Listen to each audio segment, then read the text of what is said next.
And so this morning we are continuing our series that we started a couple of weeks ago in James. Kita mau melanjutkan series kita dari apa yang telah kita bicarakan sebelumnya dari Yakobus. Does anyone remember who James was? Apakah ada yang ingat siapakah Yakobus tersebut? Jesus' half-brother, Yeah. very good. And he was also Dan dia juga selain setengah saudara dari Yesus, siapakah dia? the leader of the church in Jerusalem. Well done. Ya, pemimpin Well done to those of gereja you who remember. Yerusalem. Well done. If you didn't remember, there you go. Beautiful. And so as it's Independence Day, we felt that we should talk about freedom. Karena ini adalah merupakan hari kemerdekaan, maka kita mau berbicara tentang kemerdekaan, kebebasan tersebut. And so as we look at the truth of the Word of God and what it says about freedom, Ketika kita melihat apa yang firman Tuhan katakan tentang kemerdekaan, kebebasan, and we can experience that for ourselves. kita percaya itu kita bisa rasakan untuk kehidupan kita juga. So let's think about the word freedom. Mari kita pikirkan tentang kata bebas. What comes into our minds when we hear that word? Ketika kita mendengar kata tersebut, apa yang muncul dalam pikiran kita? A couple of weeks ago we read James 1 verse 1. It says, James, a servant of God and of the Lord Jesus Christ. He introduces himself Di as Yakobus a servant. 1 ayat 1 dikatakan, salam dari Yakobus, hamba Allah dan Tuhan Yesus Kristus. Di mana dia mengenalkan dirinya sebagai hamba Allah. So being a servant is probably not the first thing that pops into our head when we think of freedom. Menjadi hamba mungkin bukan hal yang pertama kali kita pikirkan ketika kita berbicara tentang bebas, kebebasan. What do we think freedom looks like? Bagaimana kebebasan itu kelihatannya? Some people might say freedom is me getting to make my own decisions about my life and doing whatever I want whenever I want to. Mungkin ada dari kita yang berpikir bebas artinya saya bisa memutuskan apa yang saya mau kapanpun dan dimanapun apapun hal tersebut. Even I got a notification on my phone this morning from Gojek saying, what did it say? It said, Merdeka. no more waiting, freedom is here. Bahkan saya mendapatkan pesan dari Gojek dikatakan tidak ada lagi menunggu, kebebasan ada di sekarang. They reckon. Ya. Maybe we think of freedom to buy whatever I want, to use my money for whatever I want. Mungkin kita berpikir bebas untuk membelanjakan uang kita, belanja apa saja yang kita mau. Being free to think whatever I want. Bisa berpikir semau kita apapun itu. Being free to say whatever I want. Bebas untuk berkata apapun yang kita mau. That freedom is doing what I want to Mungkin do. kita berpikir kebebasan melakukan apa yang saya mau. Doing whatever's easy, what's comfortable, what I desire to do. Melakukan hal yang mudah, apa keinginan saya sendiri. Often when I think of freedom, I think of a day off of work. Kalau saya berpikir good. tentang bebas, Tomorrow, saya bisa come on. mendapatkan hari libur dari sekolah saya. Besok saya mendapatkan hari Yes. libur. I don't have to think about work, I don't have to prepare anything, I don't have to be responsible. Saya tidak perlu bertanggung jawab, saya tidak perlu mempersiapkan pelajaran, dan saya bisa menikmati hari saya. And we think we're free to do whatever I want, right? Saya merasa kalau saya bebas bisa melakukan apa saja yang saya mau. I'm going to feel so good after that day off. It's going to be Dan awesome, just saya- doing whatever I want. Dan saya pikir setelah melakukan segala sesuatu yang saya mau di hari libur tersebut, saya merasa senang. But how many of us know that often that is not how we feel after a day of doing whatever it is that we want to do? Tapi apakah ada yang merasakan juga ketika kita seharian melakukan segala sesuatu yang kita mau, bukannya kita merasa senang, Nah, just- tapi malah ada sesuatu yang kurang. That just following our own desires never can fulfill us. Mengikuti keinginan diri kita sendiri tidak pernah memuaskan diri kita. I know that after a day of playing video games or a day of watching movies all day, that I don't feel very good after that. Ketika Even saya though that's what I thought I wanted to do, and I thought that's what my freedom was, I don't feel great after that. Ketika saya mungkin menonton film seharian atau bermain video game seharian, karena itu yang saya pikirkan bebas untuk melakukan apa saja, tapi setelah itu besoknya saya tidak merasa senang. Often our ideas of freedom come with an idea that there should be no consequences for what I want to do. Mungkin idea kebebasan kita berpikir tidak ada konsekuensi dari apa yang kita mau setelah yang segala sesuatu yang kita inginkan. And that no one should be able to stop me Dan from what I mungkin want kita to do. berpikir tidak ada yang bisa menghentikan saya untuk melakukan ini. But that is not the reality. Tapi realitanya bukan itu. We see all around us in our community, Kita maybe in our lihat. families or our friendships. Mungkin dalam kehidupan kita, dalam komunitas kita, dalam pertemanan kita lihat banyak contoh. That this way of living, of just doing whatever we want, is not real Cara freedom. hidup di mana kita melakukan segala sesuatu yang kita inginkan sebenarnya itu tidak nyata. This view of freedom might say, I'm free to sleep with whoever I want to. Mungkin kebebasan yang kita pikirkan, saya bebas untuk tidur dengan siapa saja yang saya mau. But in reality, that leads to broken relationships, Tapi pada realitanya itu membawa kita kepada hubungan yang rusak. emotional pain, guilt, and shame. Di mana dalam ada rasa sakit secara emosional, ada rasa bersalah, ada rasa malu. That way of life might say, I'm free to say or post whatever I want to. Mungkin kebebasan yang saudara pikirkan, saya bebas untuk berbicara apa saja, memposting apa saja. But if we do that, we break down our relationships. Tapi kalau kita melakukan itu, kita merusak juga hubungan kita. We might say, I'm free to watch whatever I want and for as long as I want to. Mungkin kita berpikir, saya bebas untuk menonton apa saja selama apapun. And this creates addiction. Tapi ini menciptakan sebuah kecanduan, It wastes our time. It enslaves our mind. memperbudak pikiran kita. We might say, I'm free to drink or smoke or try whatever I want to do. Mungkin kita berpikir, saya bebas untuk minum-minum dan merokok atau melakukan apapun yang saya mau. But this brings addiction. It Tapi breaks ini- down relationships. We lose our health. Tapi ini juga membawa kecanduan di mana kita kehilangan kesehatan kita dan merusak hubungan kita. Maybe we say, I'm free to not listen and obey my parents or my teachers or God. Mungkin kita berpikir, saya bebas untuk tidak mendengarkan atau mentaati orang tua saya atau guru-guru saya atau guru atau Tuhan. But this leads to chaos in our lives and destroys families. Tapi ini membawa kepada suatu chaos atau merusak dalam hubungan dalam keluarga kita. When we think about the result of this freedom, it doesn't sound like freedom anymore, does it? Ketika kita mengetahui hasil dari kebebasan yang kita pikirkan, kelihatannya dan kedengarannya bukan sebuah kebebasan lagi. And sadly, this is the reality for so many people in our community, right? Tapi ini adalah realita daripada segala suatu hal yang tersebut. That all of us as humans on our own are stuck in this way of living. Kita sebagai diri sendiri tanpa bantuan Tuhan, kita stuck, kita terhenti dengan cara hidup seperti ini. That we're controlled by the desires that are within us. Kita dikendalikan dengan keinginan yang ada di dalam diri kita. As we read 2 weeks ago in James 1 verse 15.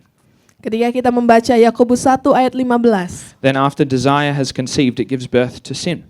And sin, when it is full grown, gives birth to death.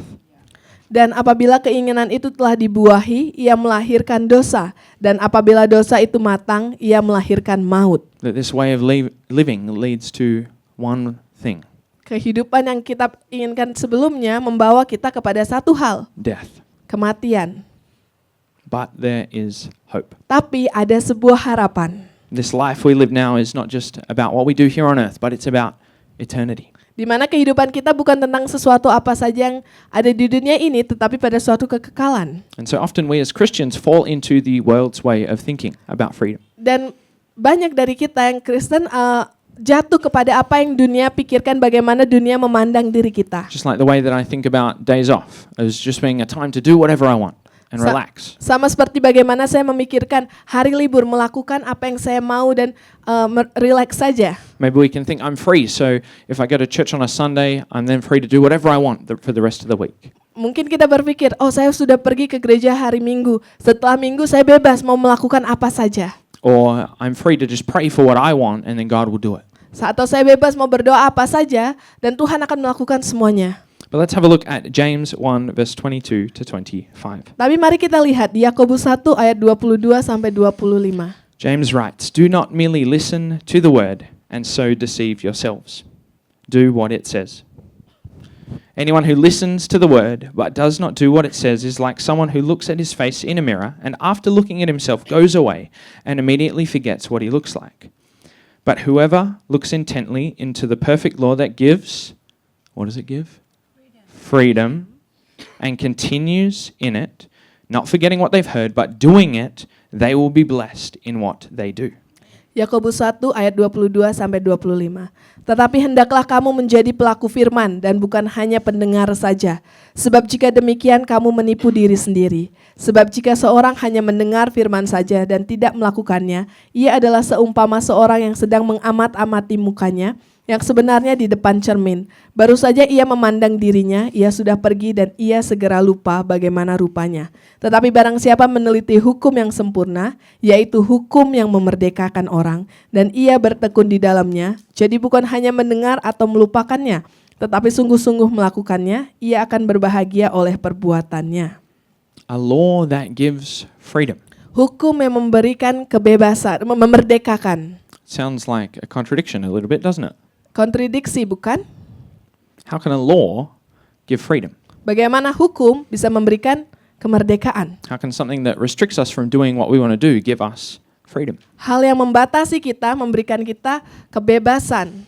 I have the privilege of teaching some lovely year ones at school. Saya berkesempatan untuk mengajar anak-anak kelas 1 di sekolah. Most of the time they are adorable, Most of the time. Kebanyakan waktunya mereka sangat lucu. but sometimes they can be silly and very talkative and disobedient. Tapi kadang-kadang mereka bisa jahil, tidak dengar-dengaran. And so this year one class is on the 3rd floor of the building at our school. Jadi anak-anak kelas 1 ini berada di lantai 3 di sekolah kami. And so we have like these outdoor hallways, kind of like our outside area here. Dan ada koridor di dalam depan ruangan mereka. And so there's high railing on the side of these corridors, Ada railing yang tinggi, jadi pembatas, so it's safe, right? supaya aman mereka. Unless one of these little year ones decides they want to climb this railing. Tapi anak kelas 1 ini, salah satu anaknya, memutuskan untuk memanjat railing tersebut. And so this week, as I was coming up the stairs to the class straight after lunchtime, the kids had already gotten there because they were so excited to learn English apparently. Iya. And one of them was climbing this railing. Jadi ketika saya Oh, datang trying ke to. kelas tersebut, mereka sudah setelah mereka makan siang karena mereka sangat bersemangat untuk belajar bahasa Inggris, mereka naik sendiri ke atas menunggu dan salah satu anaknya naik memanjat di railing tersebut. Now, so if I was going to let this kid have his freedom, Jadi kalau saya membiarkan anak ini memiliki kebebasannya, I should just let him do what he wants to do, right? saya harusnya membiarkan dia melakukan apa yang dia mau, bukan? It's fine. He's just doing what he wants to do, climbing the railing on the 3rd floor of the building. Karena dia melakukan apa yang dia mau, memanjat di railing di pembatas lantai 3. It's his freedom to want to do that. Itu adalah kebebasannya. It seems silly, right? That I Tapi would allow a child to do that. sangat aneh bukan? Karena saya membiarkan anak tersebut untuk melakukan apa yang dia mau. That I would allow him to keep climbing that and put himself in obvious danger. Saya membiarkan dia untuk melakukan apa yang dia mau dan membahayakan dirinya dia sendiri. Now, obviously, when I saw that, I asked him to get off, and thankfully he did straight away and went and sat in class. Untungnya ketika saya naik, saya berkata, silahkan turun dari pembatas tersebut, dan untungnya dia mentaatinya dan langsung turun. So what was real freedom for this young boy? Jadi apa kebebasan untuk anak kecil ini? Was it climbing the railing like he wanted to and potentially falling off the building? Apakah bebas untuk memanjat railing tersebut dan mungkin bahkan jatuh?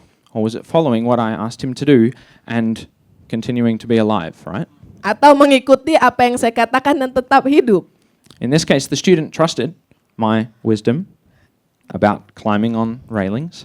Pada saat itu anak tersebut mempercayai Fraser dan turun dari pembatas And so tersebut. he followed, and so he was okay. Jadi dia thankfully. mengikuti dan dia baik-baik saja. So the law that brings freedom that James is talking about is the gospel about Jesus Dan hukum Christ. yang memerdekakan tersebut adalah Injil, apa yang sudah Tuhan lakukan, kabar baik tersebut. It's very similar to this story with this young boy. Sama seperti cerita dari anak ini. James says that true freedom is found in this law. Kebebasan yang sejati kita dapatkan dari hukum tersebut. True freedom is found in the gospel about Jesus Christ. Kebebasan yang sejati kita bisa dapatkan dari Injil tersebut yang sudah Tuhan Yesus lakukan. I love the way that the Indonesian translation puts it. Literally, if we put it into English, the law that liberates people. Di mana di bahasa Indonesia dikatakan hukum yang memerdekakan.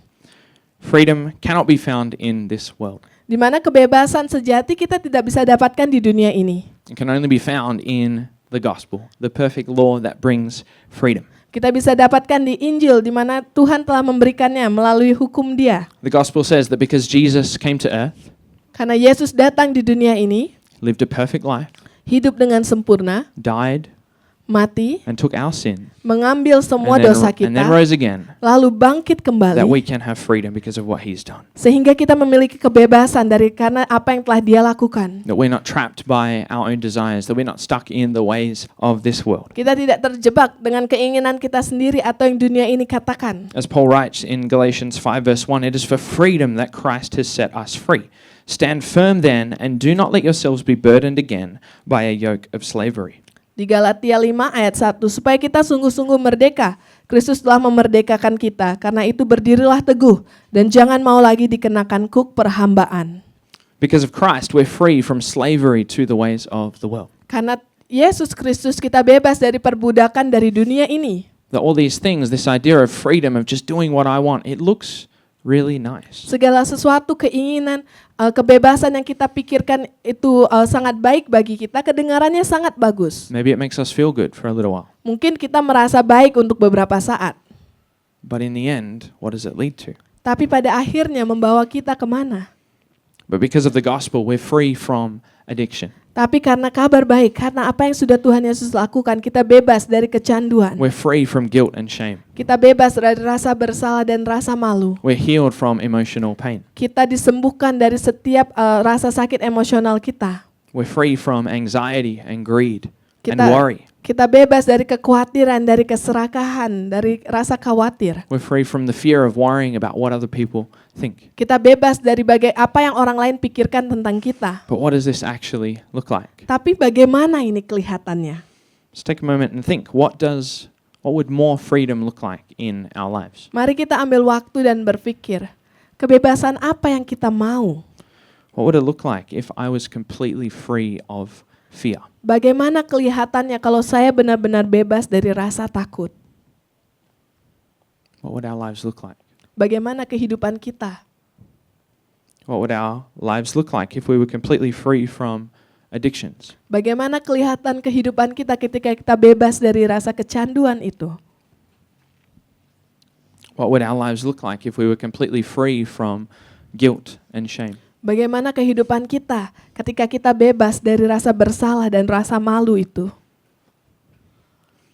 That many of us have experienced the freedom that Christ gives. Kita telah menerima, kita telah merasakan kebebasan yang sudah Yesus berikan. But there is always more for us. Tapi ada lagi yang Tuhan mau berikan buat kita. That as we learn to trust Jesus, as we learn to trust in the law that gives freedom more and more, that there is more for us. Ketika kita mempercayai ada hukum yang memerdekakan, itulah kita akan menerima lebih banyak. And so let's have a look again in James 1:22-25. Mari kita lihat kembali di Yakobus 1 ayat 22 sampai 25. And see what he says about how we can live out this perfect law that gives freedom. Bagaimana kita bisa hidup sesuai dengan dari hukum yang memerdekakan tersebut. So do not merely listen to the word and so deceive yourselves. Do what it says. Anyone who listens to the word but does not do what it says is like someone who looks at his face in a mirror and after looking at himself goes away and immediately forgets what he looks like. But whoever looks intently into the perfect law that gives freedom and continues in it, not forgetting what they've heard but doing it, they will be blessed in what they do. Yakobus 1 ayat 22 sampai 25. Tetapi hendaklah kamu menjadi pelaku firman dan bukan hanya pendengar saja. Sebab jika tidak demikian, kamu menipu diri sendiri. Sebab jika seorang hanya mendengar firman saja dan tidak melakukannya, ia adalah seumpama seorang yang sedang mengamat-amati mukanya yang sebenarnya di depan cermin. Baru saja ia memandang dirinya, ia sudah pergi atau ia segera lupa bagaimana rupanya. Tetapi barang siapa meneliti hukum yang sempurna, yaitu hukum yang memerdekakan orang, dan ia bertekun di dalamnya, jadi bukan hanya mendengar untuk melupakannya, tetapi sungguh-sungguh melakukannya, ia akan berbahagia oleh perbuatannya. So freedom is found when we first know the law of freedom.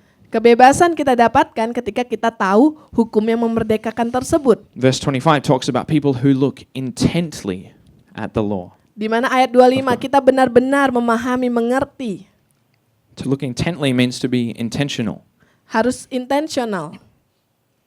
That we don't just flick through and find something nice to read and read it and then we're like, oh, that's cool. Kita tidak hanya membuka lembaran dan berpikir, oh ini sangat keren, lalu membaca selanjutnya. But in order to experience this freedom that Jesus has for us, we need to know Him. Supaya kita bisa merasakan kebebasan tersebut, kita harus tahu Dia. That it's only through His sacrifice that we can have freedom. Melalui keselamatan Dia, melalui pengorbanannya, kita mendapatkan kebebasan tersebut. That this law of freedom is not just a list of rules for us to follow. Di mana hukum yang memerdekakan tersebut bukan hanya hukum yang harus kita ikuti saja. Not a checklist of stuff to do so that I can be a good Christian. Bukan hanya checklist kita bisa menjadi orang Kristen yang baik saja. But the law of freedom is about relationship and connection with our God. Tetapi tentang koneksi dan juga hubungan bersama dengan Tuhan. When sin entered the world, humans' relationship with God was broken. Ketika dosa datang ke dunia, hubungan kita dengan Tuhan rusak. That we as humans, all of us, have decided to turn away from God. Setiap kita manusia, kita membalikkan diri kita dari Tuhan. And the law of freedom would say that He still loves us. Hukum yang memerdekakan itu berkata, Dia tetap mengasihi kita.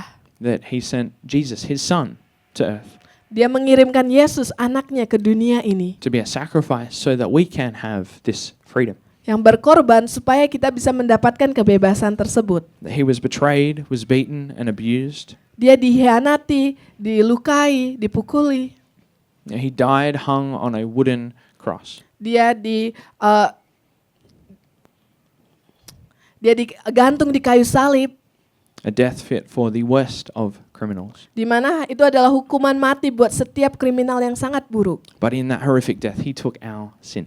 Tapi di hari tersebut, Dia mengambil dosa kita. He took our sin and our brokenness and our addiction, Dia mengambil setiap dosa kita, setiap hal yang rusak dari diri kita. our anxiety and our fear and our guilt. Setiap ketakutan, setiap rasa bersalah He kita. took that into the grave and He left it Dia there. mengambil tersebut, membawanya di dalam kubur dan meninggalkannya di sana. And then on the third day, He rose again so that we can also live new life Di- in freedom. Di hari yang ketiga Dia bangkit dan supaya kita bisa hidup bebas. This is the good news of the gospel. Ini adalah kabar baik dari Injil That tersebut. because Jesus lived the perfect life, we can now live that life that He's given us. Karena Yesus melakukan itu sehingga kita bisa memiliki hidup yang bebas.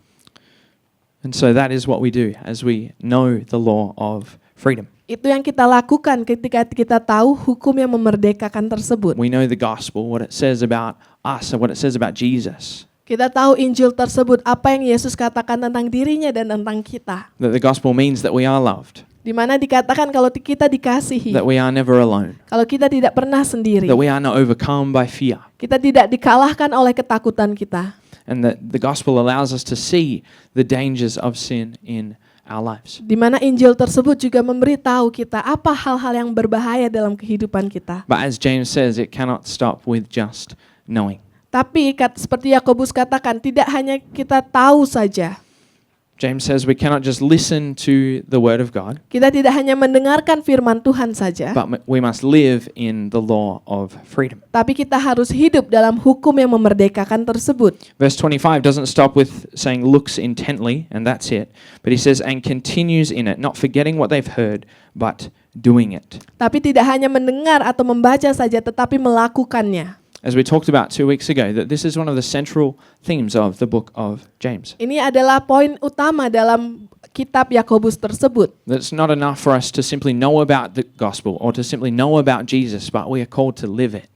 Tidak cukup hanya mendengar saja, mengetahui saja, tetapi kita dipanggil untuk menghidupinya. That we can't be people who just hear about Jesus and say, yeah, that's nice, but I'm going to go and do what I want to do. Kita tidak menjadi orang yang hanya mendengar dan mengetahui kalau itu baik, tapi kita melakukannya juga. That that's not the freedom that he has for us. Bukan kebebasan di mana kita hanya sekedar mendengar saja. You see, we can know all about the truth of Jesus without actually living in it. Kita memang bisa mengetahui tentang apa yang Tuhan lakukan dan tidak menghidupinya. It would not have helped that child that I asked to stop climbing if he just kept doing it. Tidak membantu seperti cerita yang Fraser katakan tentang anak kelas 1 tersebut. Kalau dia hanya sekedar mendengar saja, tidak membantu anak tersebut. It doesn't help us to just know about Jesus and know about that life of freedom without actually living it. Kalau kita sekedar mendengar saja tetapi tidak menghidupi dalam hukum yang memerdekakan tersebut, maka tidak sia-sia saja itu. That we are called to be people who live just as James did, as a servant of God. Kita dipanggil sebagai hamba Allah yang hidup dalam hukum yang memerdekakan tersebut. To see Jesus as our Savior. melihat Yesus sebagai juru selamat kita. Not just as some cool guy who lived 2,000 years ago and said some, Bukan nice hanya sekedar things. orang keren saja yang hidup 2000 tahun yang lalu. but we are called to be doers of the word. Tapi kita adalah pelaku firman Tuhan. Not just hearers who hear, but doers who do. Bukan hanya pendengar saja, tetapi pelaku firman Tuhan. That biblical freedom, real freedom, is not just about getting our own way. It's not just doing what we want.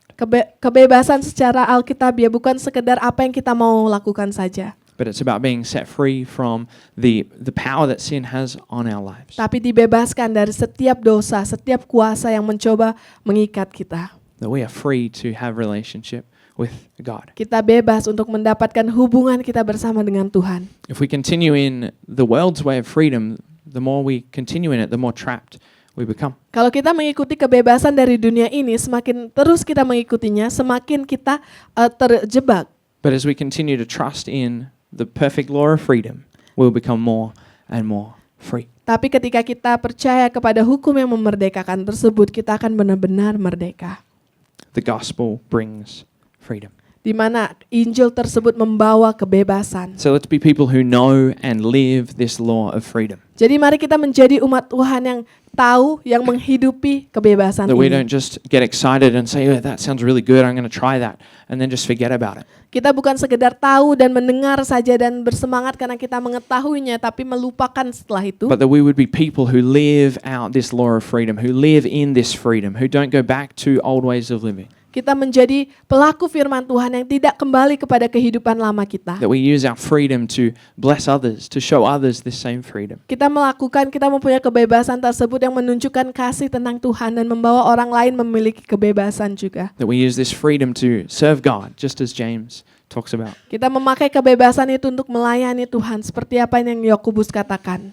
We're going to look at one of Jesus' parables, Kita akan melihat perumpamaan dari Yesus. the parable of the lost son. Perumpamaan anak yang hilang. And so many of you may have heard this, but if you're not familiar with the story, a father has two sons. Di mana bapak tersebut memiliki 2 orang anak. Thank you. And so there's an older son and a younger son. Ada anak yang tua dan anak yang muda. And so the younger son comes to his father and says, Father, I want my inheritance right now. Di mana anak yang paling muda itu berkata, Bapak berikan warisan kepadaku. Essentially, Father, I wish you were dead so I could have your money. Tanpa berkata kasar, dengan ini dia bilang, oh saya mau kamu cepat mati sehingga saya mendapatkan warisan saya. And the father gives him what he wants. He gives him his share of the inheritance. Akhirnya bapaknya memberikan warisan yang dia punya untuk anak tersebut. And so we're going to read from Luke 15. Kita akan membaca dari Lukas 15. Not long after that, the younger son got together all he had, set off for a distant country, and there squandered his wealth in wild living. After he'd spent everything, there was a severe famine in that whole country, and he began to be in need. So he went and hired himself out to a citizen of that country, who sent him into his fields to feed pigs. He longed to fill his stomach with the pods that the pigs were eating, but no one gave him anything. Beberapa hari kemudian anak bungsu itu menjual seluruh bagiannya. Itu lalu pergi ke negeri yang jauh. Di sana ia memboroskan harta miliknya. Itu dengan hidup berfoya-foya. Setelah dihabiskannya semuanya, timbullah bencana kelaparan di dalam negeri itu. Dan ia pun mulai melarat. Lalu ia pergi dan bekerja pada seorang majikan di negeri itu. Orang itu menyuruhnya ke ladang untuk menjaga babinya. Lalu ia ingin mengisi perutnya dengan ampas yang menjadi makanan babi itu. Tetapi tidak seorang pun yang memberikannya kepadanya. This young man thought he could live his life of freedom by just doing whatever he wanted. Anak yang bungsu ini memikirkan kalau dia memiliki kebebasan karena melakukan apa yang dia mau. He thought that freedom was living that way. Dia berpikir kebebasan adalah hidup seperti itu. Just partying, spending his money wildly on whatever he wanted. Berfoya-foya menghabiskan uangnya kepada sesuatu yang dia mau saja. This idea of freedom is what we see in the world around us. Ini ide di mana kebebasan yang dikatakan oleh orang-orang di sekitar kita. That we get to enjoy all the things that this world has to offer. Kita bisa merasakan kebebasan tersebut dari dunia, apa yang dunia berikan. And get to do whatever we want to do. Dan melakukan apa yang kita mau. But in the story it leaves us in a similar situation to this boy, this man. Tapi pada akhirnya membawa kita pada situasi yang sama seperti apa yang dialami anak muda ini. In a place of slavery with absolutely nothing. Di dalam perbudakan tanpa memiliki apapun. That as we neglect to know and live out this law of freedom, that this is sadly where we end up. Ketika kita mengabaikannya, kita bahkan berakhir pada seperti anak bungsu ini. That we're actually not free at all, Kita tidak bebas. but we're slaves and controlled by the things of this Kita world. diperbudak oleh apa yang dunia ini katakan. But the story does not end there, thankfully. Tapi ceritanya tidak berakhir seperti itu. Let's continue reading. Mari kita lanjutkan membaca. This is the young man. When he came to his senses, he said, "How many of my father's hired servants have food to spare? And here I am starving to death. I will set out and go back to my father and say to him, 'Father, I've sinned against heaven and against you. I'm no longer worthy to be called your son. Make me like one of your hired servants.' So he got up and went to his father.